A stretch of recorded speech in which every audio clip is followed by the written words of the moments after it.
I want winners. I want people that want to win. You play to win the game. You don't play to just play it. You got to put your money where your mouth is, Pete.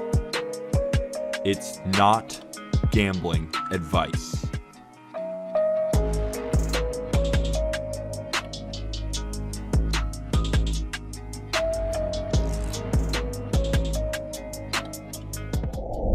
Wednesday, March 9th. Welcome to Not Gambling Advice. Today, we have a great show for you again. We are ranking the top 30 third basemen for fantasy baseball for 2022. And this episode, we will be ranking 30 to 11. And then on Friday's episode, we will do 10 to 1. Colby, we have some things to address. First, a little bit of news in the gambling sphere. Calvin Ridley decided $1,500 on whatever team he was deciding to bet on was worth it. And he bet it legally in Florida at the Hard Rock Casino Cafe. Why would he do that, Colby? I have no plausible explanation for Calvin Ridley doing this. I saw a tweet that was a $1,500 bet to lose $10 million.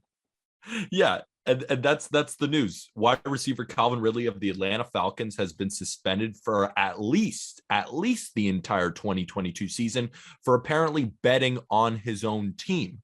So it begs the question, does a guy like that deserve that long of a suspension for just betting on his own team? And I bet other players within the NFL are also doing this. They just haven't been caught yet, especially that the NFL is in bed with these enormous gambling companies. I just can't fathom why he would need to bet $1,500. He's making billions. Like, is he that deprived of stimulation that he needs to get this other fix? It makes no sense. But I did hear that his bets were placed between November 23rd and November 28th. The Falcons were playing the Jaguars. You can't really blame him for betting against the Jaguars, honestly. That's where I give Calvin Ridley a pass. Betting against the Jaguars, I mean, it's a lock. I brought up that if you're betting on your own team, is it really that bad? And obviously, this is a perfect world take, right? In a perfect world, you should be able to bet on your own team because you kind of do bet on your own team by taking performance, incentives. If your team wins the Super Bowl, you get 500K or $1 million, or in some cases even more, right? It's kind of the same thing, but going to a third party just makes it so complicated. This is stupid. It's very stupid. And do we think he should have been suspended? Yes. But when you look at how the NFL has handled a lot of domestic abuse policies, drugs, guys smoking weed, Josh Gordon getting suspended for, it seems like every single season due to this, the gambling aspect, especially betting on your own team, does that deserve a year suspension while there are men beating on their wives horribly, I might add, that don't get a year suspension? That's my problem with it. I do agree he should be suspended, but compared to other suspensions within the league, doesn't seem right to me. It doesn't sit right with me either. It's apples and oranges. I mean, obviously those domestic abusers should be getting the same, if not more, punishment than Calvin Ridley is getting, but I don't think it takes away from the fact that Calvin Ridley is damaging the product on the field by doing this as well. It sets a terrible precedent for other players to go and bet on not only their own team, but they could be betting on other teams, and they have inside information. That's the issue here is the inside information that can sway lines. If they know that if he knew that the Jaguars had a certain injury that day, or things that we may not know from the outside looking in, that is the problem here. That is the problem. But the great thing is we can gamble on it. And that's why the show is called Not Gambling Advice. But today we're not gambling on anything. We're just playing fantasy baseball. Remember, we're ranking 30 to 11 in a 5x5 league. Home runs, RBIs, runs, batting average, and stolen base. So when we get into 20 to 11, we're going to obviously go through each player individually and give you some guys that we think could possibly overperform their current value or maybe underperform that current value. So let's start at number 30 with Patrick Wisdom. At number 29, we have Brian Anderson. At number 28, we have Kevin Biggio. At number 27, Yandy Diaz. 26, Evan Longoria. 25, Jose Miranda. 24, Jonathan VR. 23, Abraham Toro. Number 22, Gio Urshela. And number 21, Alec Bohm of the Philadelphia Phillies. So when I look at this list, not a lot of stars, not a lot of guys I'll probably draft, but there are some diamonds in the rough here. And we've spoken about this guy, especially because you have the stats behind you. Jose Miranda of the Minnesota Twins is a guy we have to talk about at number 25. And I could spoil it, but I know you got the numbers. I'm obsessed with this guy. As I've said, he's Luis Arraez, who's on the same team as him, the Twins, but with 30 home run potential. Luis Arraez is a guy that's going to hit close to 300, not strike out at all, but he doesn't hit for power. Miranda does. His minor league slash line last year between AA and AAA, 343 with 30 home runs and a 960 OPS. Whenever he does come up to play in the bigs, you need to get him on your team. And obviously, if you're not in a very deep league or if you're not in a dynasty league, he might not seem very important to you right now because he isn't in the bigs yet. But let me tell you, put him on your watch list now and reap the benefits later. I mean, he could possibly be the best hitter on the Twins, not named Byron Buxton, sooner rather than later. Maybe not better than Jorge Polanco if we're looking at this year, but potentially he could be a better hitter. And I think he will be a better hitter than Jorge Polanco. The problem is we're ranking fantasy baseball this season. What's he going to do this season? When do you think he's going to come up? I think he comes up. Well, it really just all depends on when the season starts here, right? Because it could complicate things if the season doesn't start till May or June. Then you really never know when these minor league guys are going to come up this year. It's tough. If the season does start on time, a deal gets done today or tomorrow, depending on what happens with those negotiations. You never know. I would expect him to be up after Super 2. That seems like the logical time for him to come up sometime in June. I mean, you're still getting, 4 months out of this guy, fantasy, related, but that's why I say keep him on your watch list. Don't draft him now if you're not in a very deep league, but make sure that you do stash him even a couple weeks before he does come up, because you know how savvy managers are. They'll just pick him up and then you don't have him and then you have to trade for him and it creates this whole debacle. But yes, keep him on your watch list. And within the 10 I just named, there's a lot of guys who we know what we're going to get. Most likely, like a guy like Jonathan VR, we know we're going to get a lot of speed. Evan Longoria is a guy that if he stays healthy, he's going to hit you for some power. Guys like Brian Anderson, if they can stay healthy, solid options. Patrick Wisdom, we saw what he did last year. But I want to talk about number 21, Alec Bohm of the Philadelphia Phillies, because Alec Bohm was a top prospect coming out of Wichita State.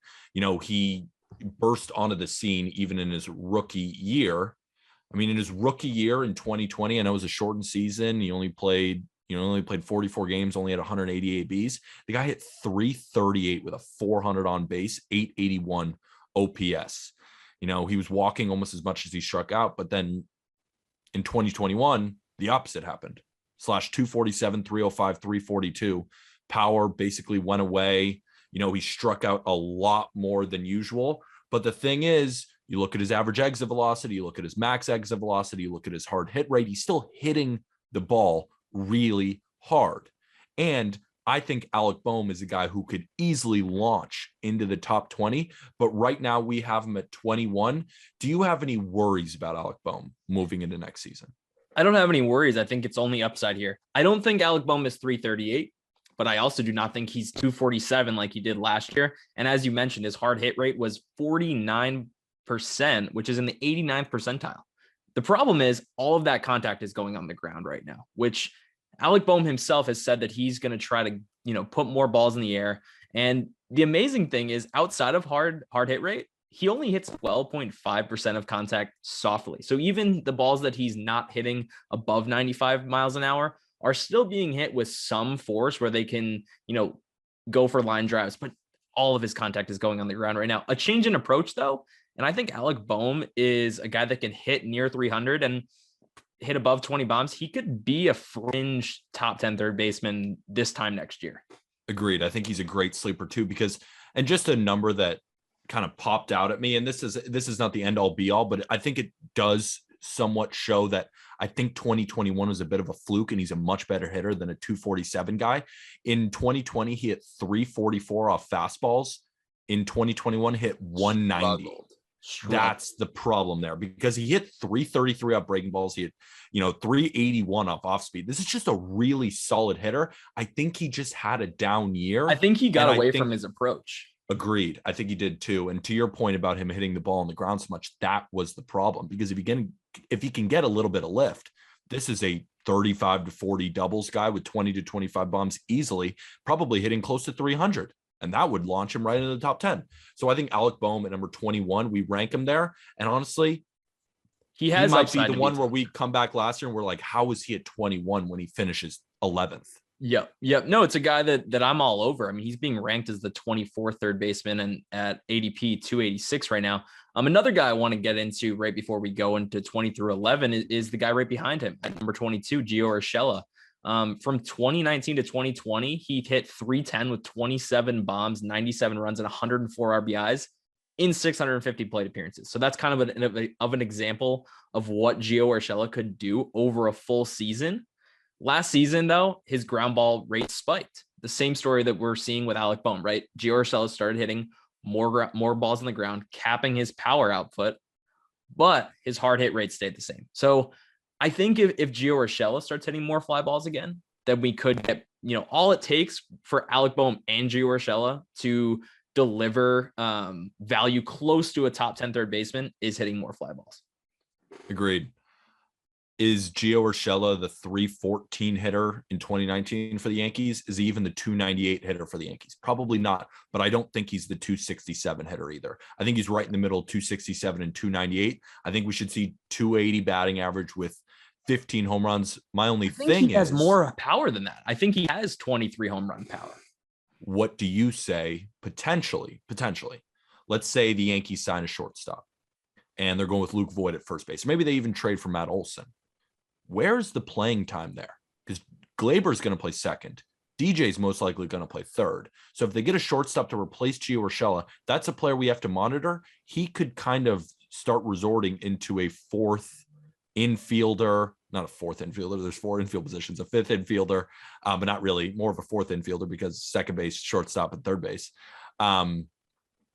But yeah, that's the thing. That's what we have to monitor with Gio Urshela because the 22 rank, if he's starting, is where he should be ranked.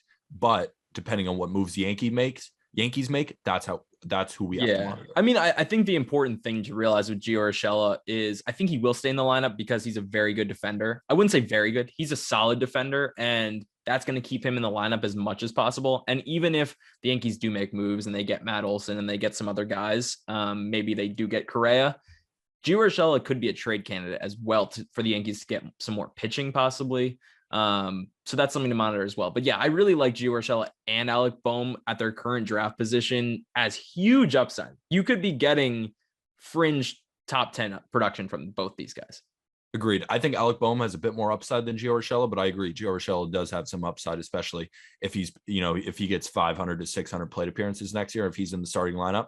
It's a great guy to have on your fantasy team. So let's start with number 20. Eugenio Suarez of the Cincinnati Reds.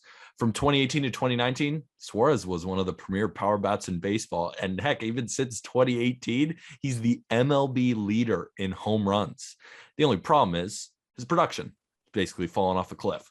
Since 2020, and I talked about this on the Just Baseball show, we were just going over Eugenio Suarez.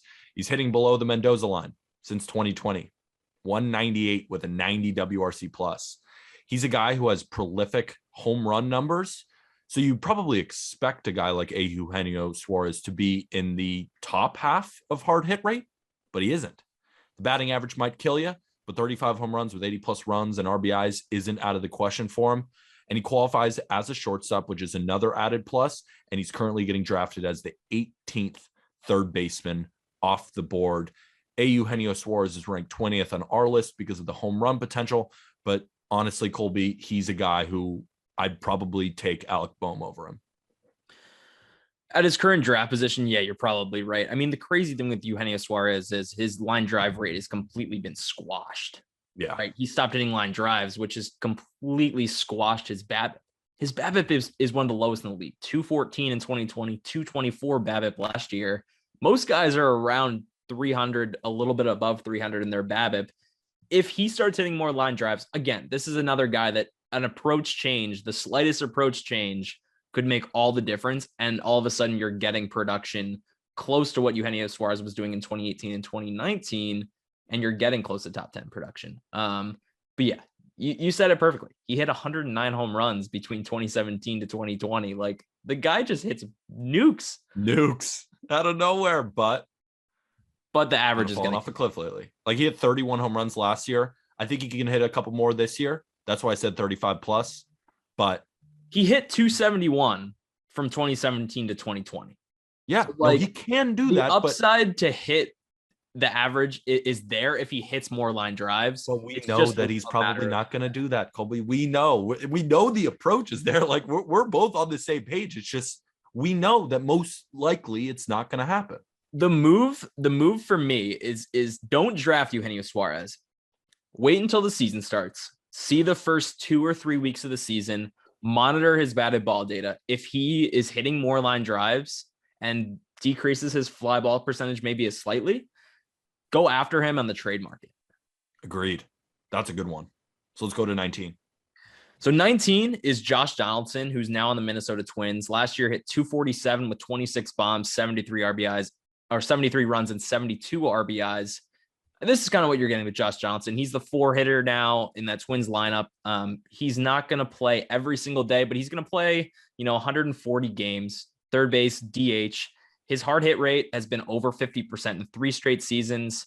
And I would expect close to what he did last season. He hasn't had less than 26 home runs in the last 6 seasons that he's played. And if he stays healthy, which I think he will, just because he doesn't play third base every day, he's playing DH, he gets off days. He's being drafted ADP 203, which I think is just a little bit high right now for, a guy that's not going to play every day, but the upside is there for him to have 30 home runs with even more production, RBI and run production than he did last year. His Savant page just bleeds red. He's a great player and a guy who I feel like I know what I'm going to get out of him. I mean, he hit 26 home runs last year. Wouldn't be shocked if he hit 30. Like you said, he's also a doubles machine. I hope he can stay completely healthy. The guy is 36 years old, but overall, I think he's a very solid selection because I think what you're going to get, and he's not going to hurt you in the batting average department. I think he can get, plenty of RBIs.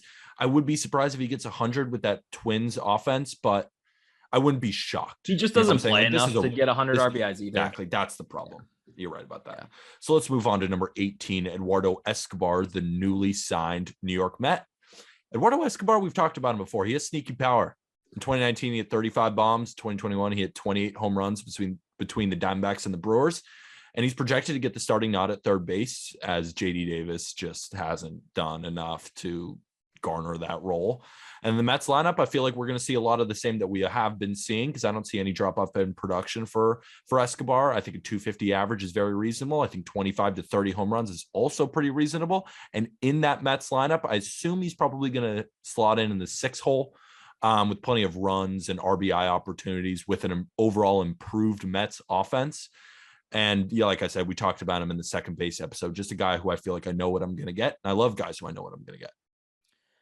Yeah, we covered him a lot in that episode. Yeah, I think he's pretty much slotted in for what he's going to do this year. He's a vet at this point. He's entering his age 33 season, and he's shown he has the chops to hit around 30 home runs and yeah, be solid 250 to 260. He's a great contributor and a great late round guy, just depth piece that you put him in your lineup and you don't really have to worry about him. When you draft him, though, it's not going to be the sexiest pick. Like when you're in your fantasy draft and you're in the chat with your boys or your girls or whoever's in there, you drafted Eduardo Escobar. Like nobody's like, oh, Colby, took him. Great steal. Nobody's going to say it, but he's going to be productive for your fantasy team. I do have a guy that your league mates might say, no, you took him. I had him on my watch list. Jeimer Candelario of the Detroit Tigers is our number 17 third baseman.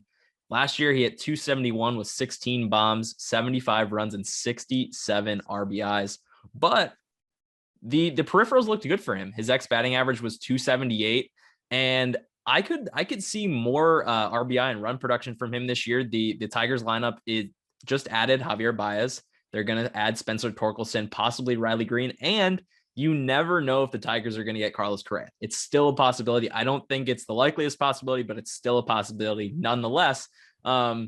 The interesting thing for Candelario is in 2020, he had a 47% hard hit rate, which was awesome. Last year reverted back to, I think, 40%. And I'm not to say that the 47% hard hit rate is what he's going to do this year, but I think a slight increase in hard hit rate could be like just that little push that he needs to make that next step and be a 285 guy with 20 home runs and, 80 runs, 80 RBIs. Super solid selection here. He's a doubles machine in that massive Tigers ballpark. I know you love him too.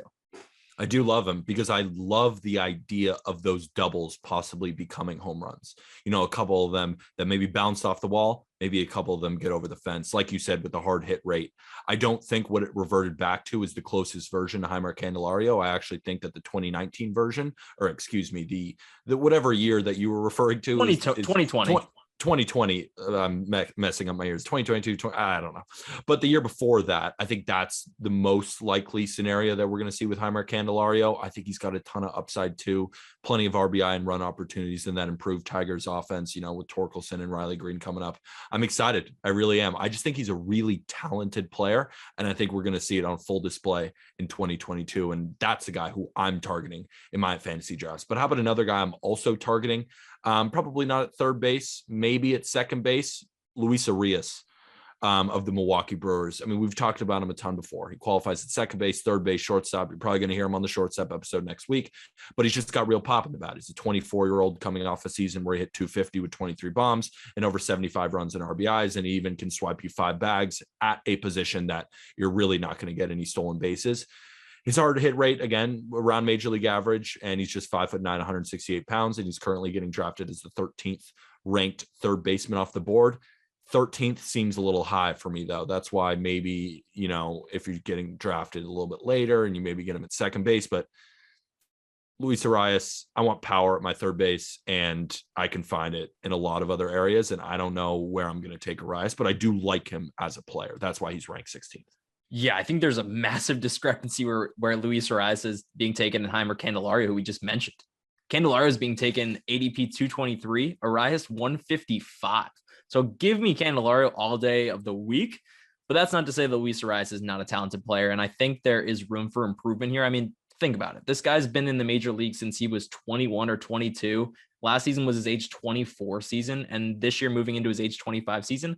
I could see everything coming together even a little bit more. Last year, his K rate decreased. His hard hit rate went up to 40%. I think there's more in the tank than even that on both ends.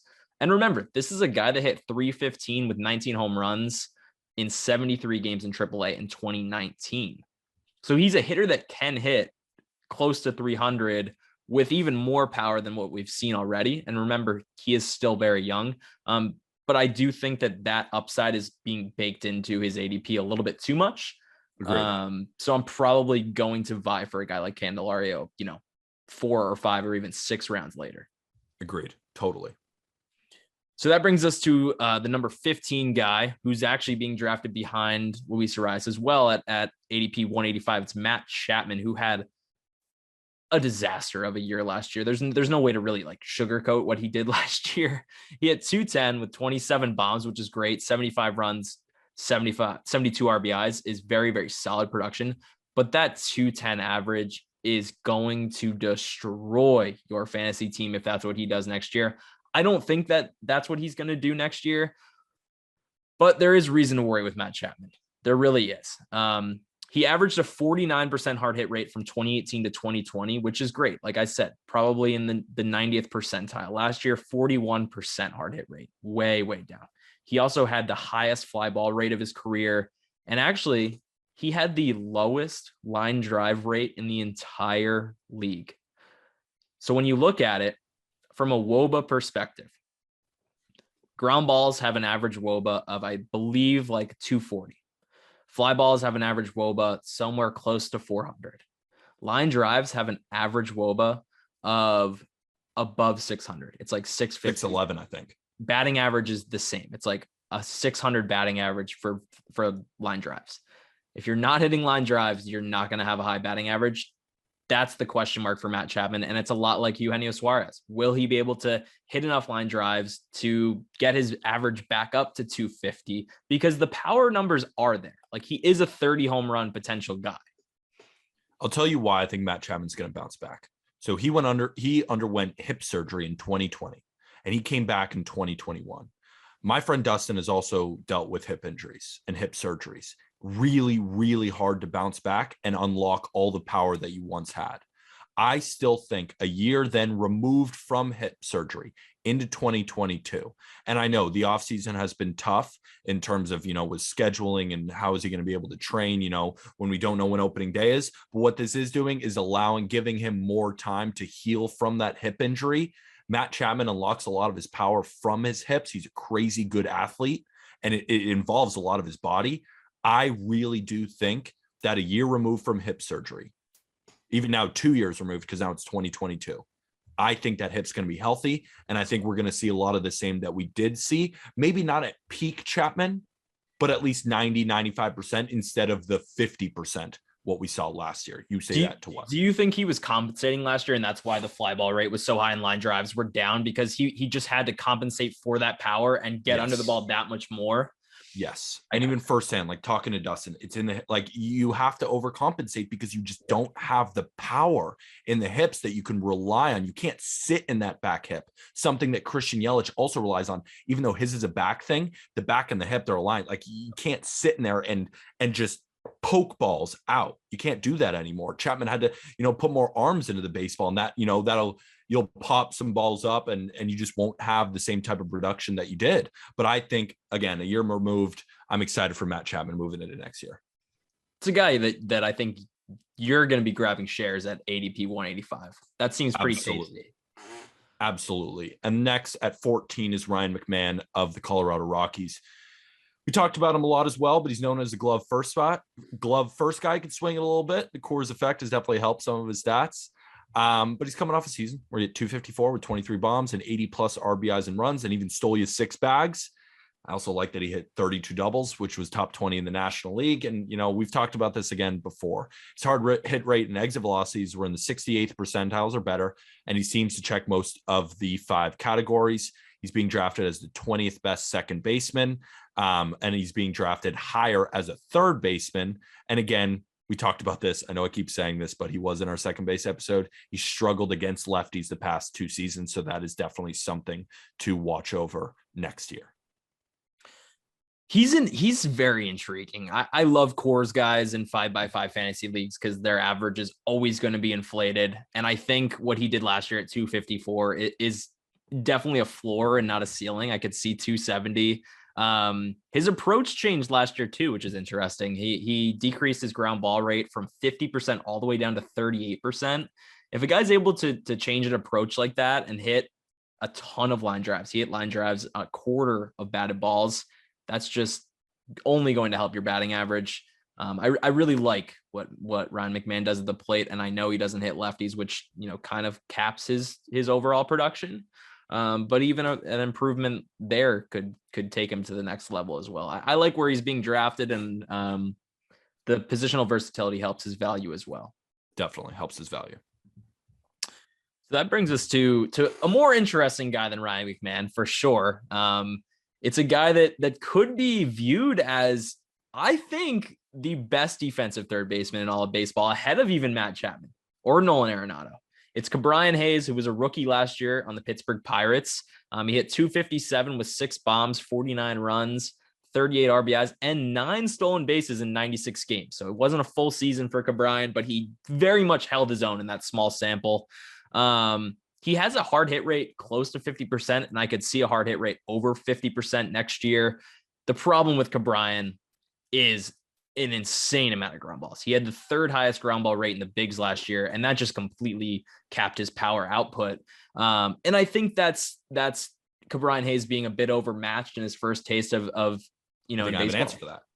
I think it's another one of those Matt Chapman things. A guy like Ke'Bryan Hayes, hand and wrist injuries. Yes. That's going to hurt your ability to consistently put the ball in the air. I don't know if that's his approach. He's just a line drive guy, because we've seen the type of lift that Ke'Bryan Hayes can get. This is another guy who I'm targeting in fantasy drafts because he's not being drafted currently as the 13th guy. He's going, what is his ADP right now? 140. Yeah. 140. Give me that. Oh, I'm mistaken right there. He's being drafted 139th overall as the number 11th ranked third baseman. And I think people are sensing the upside with Ke'Bryan Hayes, and I'm on board with that. I think he's going to have a great year next year. The thing you're getting here is stolen bases too. He really is an adjustment away from being a 270 guy with 20 home runs and 20 plus stolen bases in a full year. And he's going to be on the field every single day because of how good he is at third base. It's just whether he makes that adjustment. I think you're totally right with he was hurt last year, and I think he was a bit overmatched against MLB pitching in your first taste of in the MLB, like any prospect will be. Kelenic was the same way last year. Wander Franco even sucked for 3 weeks. And sucking for 3 weeks for Wander Franco is like unacceptable. It's never happened in his entire life. Never. So yeah, I'm buying the hype conservatively on Ke'Bryan Hayes. I do want to see him make that adjustment, but you're gonna have to go out on a limb and buy it. I don't think anybody's gonna trade you Ke'Bryan Hayes. I'm targeting Ke'Bryan Hayes early, and as the 11th ranked third baseman, we have him at 13. I don't think that's that out of the question. But at number 12, we have Yoan Moncada of the Chicago White Sox. Yoan Moncada is a very disciplined hitter. He walked at a 13.6% rate last year to give him a 375 OBP. But your OBP doesn't really matter in fantasy baseball. But what discipline means and why I like disciplined hitters, he doesn't get cheated. And when he hits the ball, his average exit velocity is in the upper third of MLB. Last season, he had 263 with only 14 home runs, only 61 RBIs, and 74 runs. But this was a guy in 2019 who hit 315 with 25 home runs and even added 10 steals. So what in the world should we expect from Yoan Moncada? I kind of think somewhere in the middle.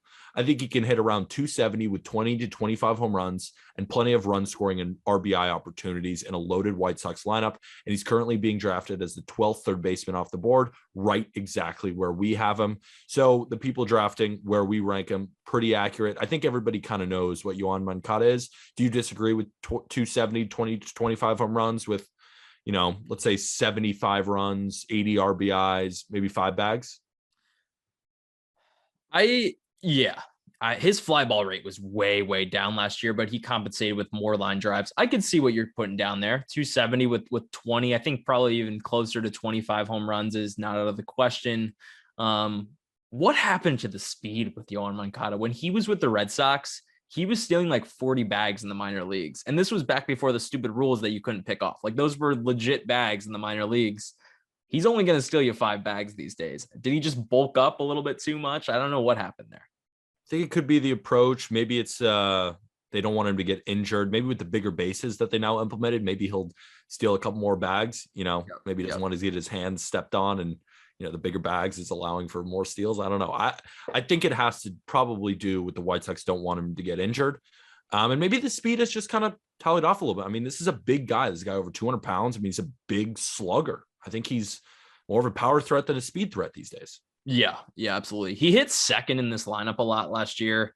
In what was honestly a very solid year for him, but he had a 139 WRC plus, and like you said, 315 in 2019. I don't think that's going to happen again. He had a 406 BABIP, which is just unreal, but awesome. He is going to be a guy that has a high BABIP because he has speed. He has somewhat speed, but he hits a ton of line drives. So 350 BABIP last year. I think that's kind of in line with where he's at, but I agree. I think 270 to 275 batting average is not the question. I like where he's currently being drafted at, 150. It's a guy I'd be happy with on my team as well. And I think it's a fun guy to root for because he did have that superstar potential at one time. And I think it's still there. I mean, how old is he now? He's going into his age 27 season. So kind of entering his peak, and I think he has the ability to only get better. The only problem is, this is just a me opinion, just kind of boring on my team. I don't get excited that much. Even though I know he's good, and he's probably even better than Ke'Bryan Hayes and McMahon, and we ranked him, but just not a good name that I want. And it makes no sense, but it's my team, and I don't know if I want him. Now that I'm thinking about it, this is a mid-episode adjustment here. And I think you might be happy about it. I think Ke'Bryan over Moncada is the right move. I don't hate it at all. I think we might have to do that right now. Number 12 is Yoan Moncada, and number 13. No. Number 12 is Ke'Bryan Hayes, and number 13 is Yoan Moncada. We just did that live. Yeah. The whiteout. We just whited out. I think Brian Hayes is going to be great next year, similar to Matt Chapman. I think both of these guys are going to be I just think the upside offense. is there because of the stolen bases. Like you could literally give me Yoan Moncada production with 20 stolen bases, and that's Brian Hayes possibly. Exactly. I don't know if I'll have as many RBIs and runs. No, because it's Pirates lineup.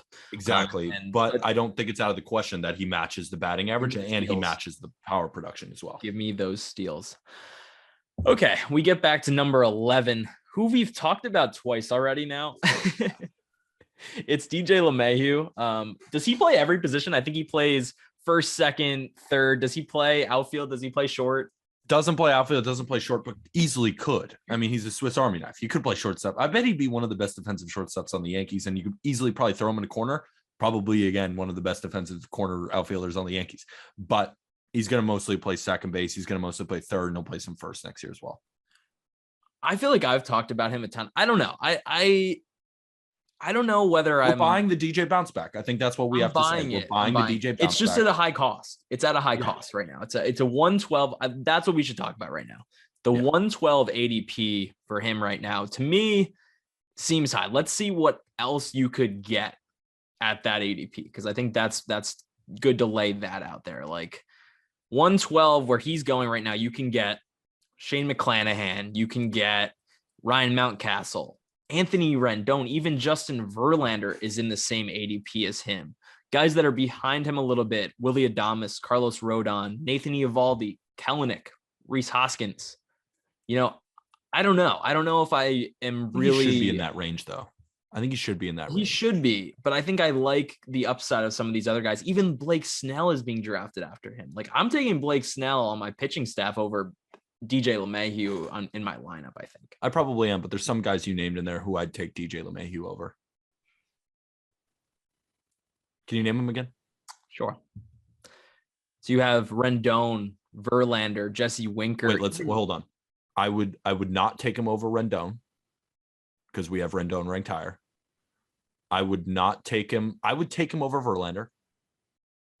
I would. I'm not. I don't know. I take it back. I'm not. I take it back. The only thing is Verlander going to throw 175 innings? I think he'll throw 160 to 170. Yeah. I just love DJ's durability. I mean, like, it is true. It is true. And DJ does play in the good Yankees lineup, so he does have the 100, 110 run upside for sure. But like, if this team gets Matt Olson and he's leading off, he may lead the league in runs. It's fair. He's a guy who I want. It's fair. So let's talk about a guy who you think could bounce out of the top 20. I could start. I mean, I think Eugenio Suarez is going to bounce out of this top 20. And I also think there's a very strong possibility that Eduardo Escobar bounces out, and it only has to do with playing time. Depends if the Mets really want to keep putting JD Davis in their lineup. I know with the extra DH that definitely helps, but the Mets have so many players now. You know, I mean, just look at the outfield, look at the infield. They're loaded. They're loaded with a lot of players. So my only worry is, will he get 600 plate appearances or 600 ABs? Because if he gets 450, then you won't see him in this top 20, just because the power won't be there and the RBIs and the runs won't be there. And he's not going to make up for it in stolen bases. And he's not really going to make up for it in batting average either. I think for me, the guy that I'm most worried about bouncing out of the top 20 and that you didn't name is Matt Chapman. He's a change away, like we said, from being healthy maybe and changing that line drive rate. But if he doesn't change that line drive rate and he does have another season, 210, close to 200, then he's kind of in the same boat as a Eugenio Suarez. It's like, why would I draft Matt Chapman over Eugenio Suarez at that point? Exactly. Take Eugenio. Exactly. And I'm going to go the other way. If we're picking up guys who we think could bounce into the top 10, I'm going Matt Chapman. I think he's going to bounce back from this hip thing. I think he's a crazy generational type athlete within the game of baseball. And I think it was due to the hip, and I'm going to blame a lot of it on that hip injury. I think he's going to bounce back and be totally fine. This is a guy who put up 500 plus slugging percentages in pretty much every single year except last year. I think we're going to see another 500 plus slugging percentage which means probably 30 home runs. And I think those line drives are going to come back. I believe in Matt Chapman. I also believe in Ke'Bryan Hayes. I think both of these guys, very similar, phenomenal defenders, great athletes, dealt with injuries. The power was not there. I think it's going to return because, like we said, the juice ball is definitely going to help. I think they're going to implement a more juice ball in 2022. They need to if they're going to have fans watch the games. Yeah, games might not happen. We might just be talking about random guys who won't even play baseball next year. That's a very real possibility. So who's your guy who you think could jump into the top 10? It's Alec Bohm for me. It's his current. Oh, wow. Not even in our top 20. Not even in our top 20. But I think he could finish the year as a top 10 third baseman. He's being drafted 286, the 24th third baseman. The value you're getting there is wild for a guy that only struggled because he put the ball on the ground too much, but hit the ball close to 50% hard hit rate. To me, this is a guy that is a lot like Ke'Bryan Hayes, struggled with the same issues and doesn't have the stolen base numbers that Ke'Bryan Hayes has. But I think he has even more average upside than Ke'Bryan Hayes and has this similar upside of Ke'Bryan Hayes, where former top prospect and could bounce and supplant himself as a top third baseman in the game, which was being advertised before 2021. Like Alec Bohm was probably being drafted 11th or 12th in third baseman last year, probably higher. Like I know probably a lot of people were all over Alec Bohm last year, and I liked him too. How could you not after what he did in 2020? Well, stay tuned for 10 to 1. We will be back on Friday's episode of Not Gambling Advice. Also, you can see our catcher write-ups, our first base write-ups, and our second base write-ups currently on justbaseball.com as well. Give us a look on YouTube. We're posting all of these podcasts again. So if you don't want to listen on audio, we will be on YouTube as well. Maybe you're working out, maybe you're on the treadmill and you just want to watch us talk about fantasy baseball. We'd love to have you. We're going to be doing it 3 days a week, Monday, Wednesday, and Friday. For the rest of the season. If we have a season, well, we're going to have a season, but just how many games. We're going to keep you updated through your fantasy baseball teams and, of course, gambling. And we're going to do a March Madness preview probably next week, early next week after Selection Sunday. I'm currently wearing my Just Baseball merch. Colby, another day, another podcast episode where you are not wearing Just Baseball merch because you hate the company and you hate the merch. It's from Zara. Who doesn't love Zara? God, no, I don't want to hear about your other jacket. It's way worse than the Just Baseball merch. So go get your guys stuff some in the episode description. The link is in there. Also, the links to our write-ups will be in the episode description as well. Anything else before we part? No, man, this was a fun episode. This is a good one. And with that, thank you, everybody. Dang, that was good.